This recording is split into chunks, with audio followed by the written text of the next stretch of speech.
Ladies and gentlemen, welcome into the 143. We're back at you with another episode.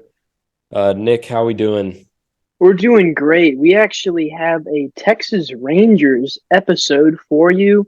They have been red hot on an absolute heater recently, and it is about time that we put it out to the public, our thoughts and opinions. I'm not sure we've really had a Texas Ranger episode before now. We've never been, since we've done this podcast, we've never been this good as Rangers. Obviously only like a year and a half, but still, the Rangers are looking really, really, really good right now. Everyone's hopes are up at this point. So I'm going to put something out there, all right?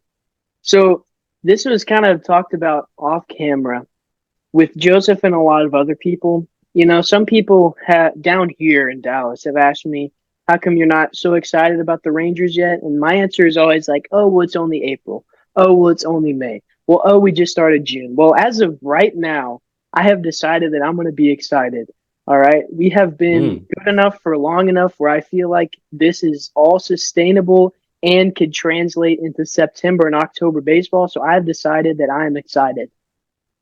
I'm pumped. I think I've kind of been the same way. I don't want to let myself get too carried away because there are 100 games left. But at this point, it's tough not to be really hopeful for this season.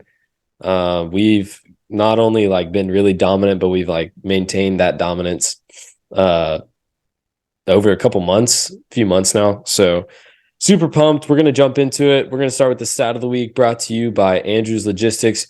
Our boy, the guy who changed this entire organization, Bruce Bochy, your manager for the Texas Rangers, won his 2041st game on Sunday, making him the 10th all-time in managerial wins all-time. Pretty huge right there. Obviously, moved up from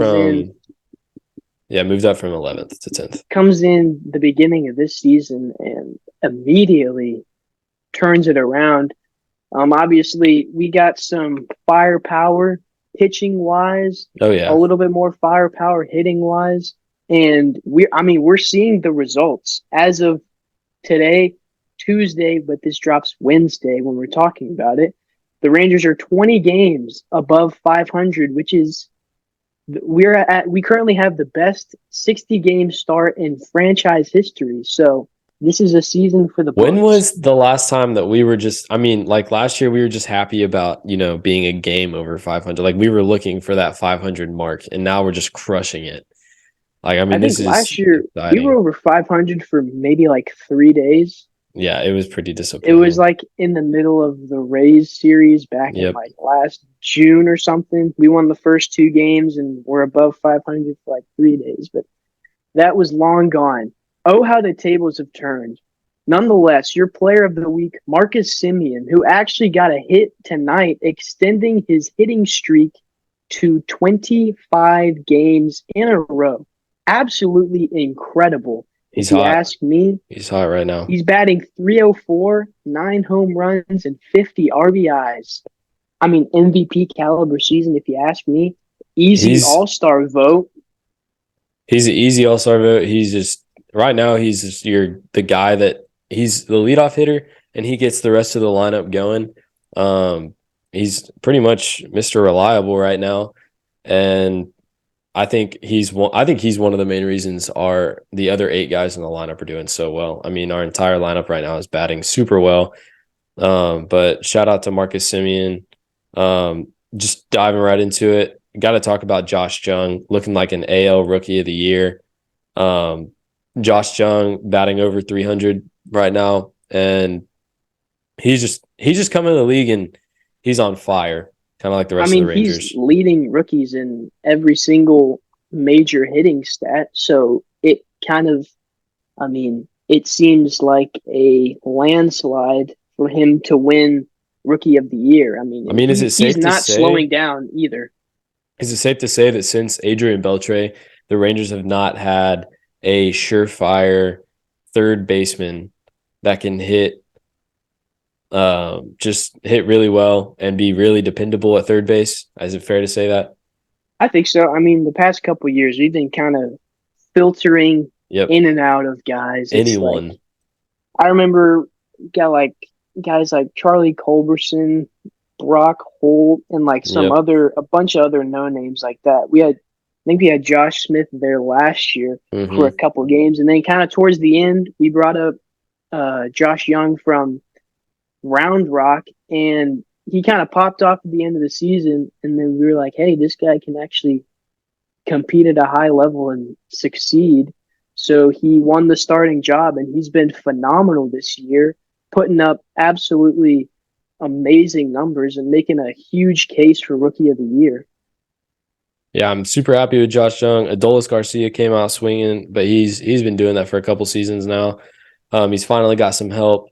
Our boy Corey Seager's back from injury, and he busts out of the gate. He's hitting really well. The whole lineup, including the guys that don't really have as much of the spotlight, they're all doing well. I mean, you've got Taveras, Duran, guys like that. They're just coming in and they're showing up. Everyone's been really dependable right now. Bruce Bochy even said this is one of the hottest offensive teams he's ever been a part of, and he's been a part of a lot of really good World Series winning teams. Another thing is we've seen a lot more efficiency, I think, from the bullpen recently. So I guess we brought up the Rangers a little bit. Like I don't remember how many episodes ago it was, and I remember one of the gripes we had was the bullpen. But I would say since then, over the Hmm. past couple weeks, our bullpen has kind of picked it up, which really helps out the starters because it means that there's less stress on them. They could come out earlier than maybe you would like to see them Right. because we know that we could throw in someone from the bullpen and they'll get it done.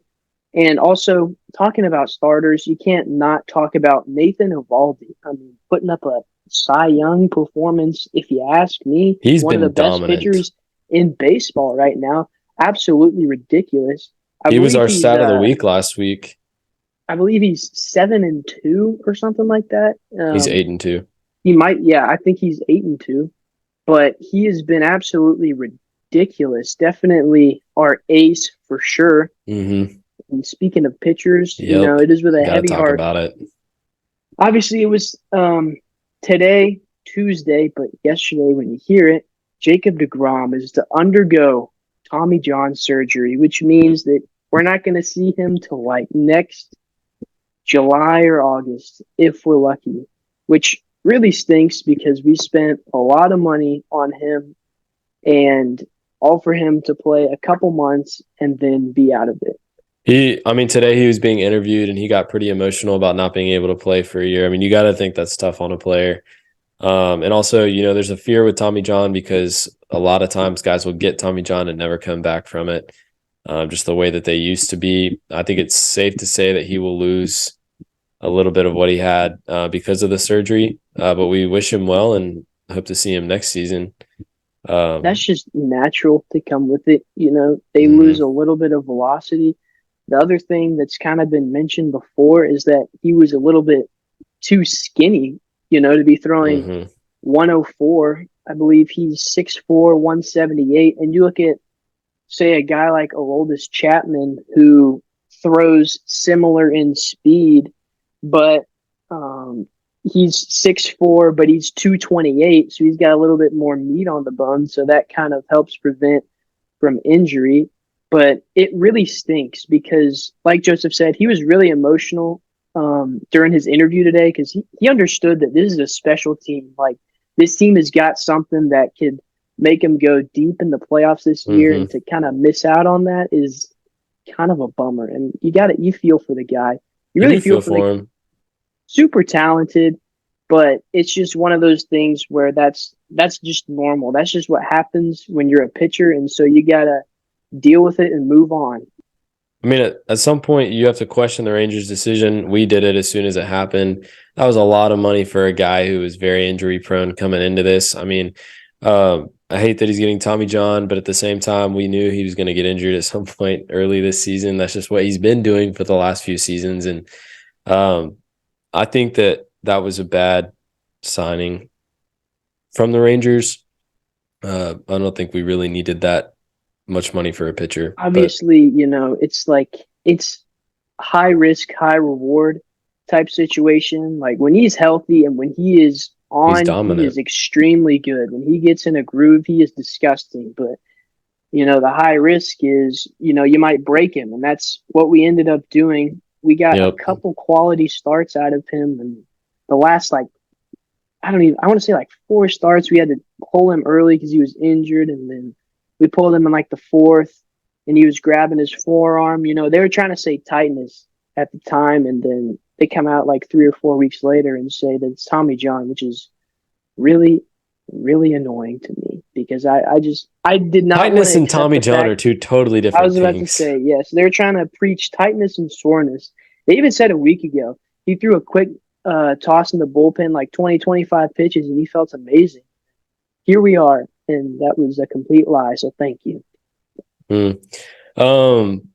That is disheartening to Rangers fans, but at the same time, we have a lot to look forward to this season. We're feeling good right now. All of our recent success has been in spite of DeGrom being out of the lineup, so that's where you can kind of take the positive out of this. Is we haven't had him it's been some weeks now, but we really haven't slowed down. You could almost argue we picked up the pace. Like we have been winning series after series after series. And one thing tonight, David Murphy was talking about, because, he's been a part of some special Rangers teams. He was there in 2010 and 2011. What he was saying is that this Rangers team 1 through 9 is insane hitting wise. Like we have some extreme depth. Well, but then the other thing is we have guys that are on the bench that can hit as well. Like Jankowski, he's a guy that we don't see in the lineup because he's not really a starter, but we'll throw him in there. And hey, he put on a defensive showcase on Monday night or whatever that was, and he can get on base. We kind of juggle between Mitch Garver and Jonah Heim at catcher, and they both end up doing. They're both hitting really well too. We'll kind of switch out Leody Taveras and Robbie Grossman. They can both hit pretty well, so it just makes me happy to see all the success we're having because we have been begging for it as Rangers fans, and we've just been severely disappointed for like the past 5 years, and it is so nice to be back. We broke out of the gate hot. That's why we were so skeptical, but we've kept it going, and the Astros are hot on our tail, so we got to keep it. We're going to have to keep it moving through the end of the season if we want to take the division. If it wasn't for the A's, I think the AL West would be the most competitive division in baseball because it's us. Yes. The Astros are right behind us. The Angels are right behind them. The Mariners are right behind them. And then way down here, you have the A's. So the A's are having one of the most historically worst. 4 of the 5 teams are extremely competitive, and then the A's are just off in La La Land or whatever. We're not going to talk about the A's as much, but they are having an historically terrible season, and they might be the worst team in baseball possibly by the end of it ever. So that's what we got at the bottom of our division. But other than that, it is a very tight race. Rangers are going to need to stay hot. Bochy's going to need to keep working his magic, and the guys are going to need to keep hitting. And we're going to need the pitchers to keep dicing the opposing hitters up. And overall, feel really good about this team. Super duper excited. I mean, hey, we'll be here in September and October to talk about the Rangers World Series run. So, here's we like to end our shows on Under Review. I have brought to you a quote. Baseball, it is said, is only a game. True, and the Grand Canyon is only a hole in Arizona. That was actually by a popular sports journalist named George Will. And, I mean, that's just the truth about baseball. That is the truth. It is more than just a game. It is more than just a game. Way more than just a game. I gotta say, it's probably my favorite sport. Football's fun to watch, but baseball, there's just more. Baseball. There's just it's more. America's pastime. Yeah. I mean, that's just been agreed upon for the past 200 years. Nobody's disputing it now because you heard it here on Under Review, and all we speak is the truth. Thank y'all for tuning in this week. We will see y'all next week with another episode of Under Review.